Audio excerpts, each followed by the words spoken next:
Yung content namin doon, hindi naman makasama sa mga tao kasi nagpo-question lang po kami sa mga tao doon. Pag masagot po sa mga tao yung question namin, ay may magbigay po kami ng premyo. What's up, madlang people? For today's video, ginagawa ko tong video na to upang ma-aware yung mga kasama ko na mga content creator na bawal pala mag-vlog sa may park mall. Sa labas ng park mall, bawal pala. Bawal na kumukuha ng picture. Kasi nung nakaraan,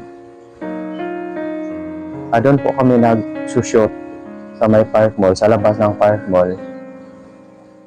Bigla po kaming nilapitan ng isang gwardiya na bawal pala mag-vlog sa may park mall. Sa labas ng park mall, bawal pala mag-vlog.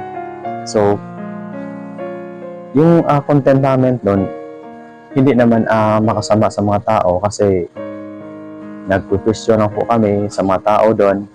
Pag masagot po sa mga tao yung question namin, ay may magbigay po kami ng premyo.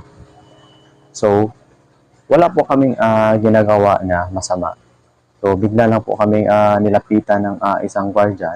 So, hindi namin alam na bawal pala. So, sa mga katulad ko na content creator, wag po kayong mag-vlog sa park mall. Mismo sa labas ng park mall, bawal pala mag-vlog doon. So, ginagalang lang natin, ginagalang ko lang yung palisiya nila kasi trabaho po nila. So, wala tayong magawa. So, igagalang lang natin yung palisiya nila.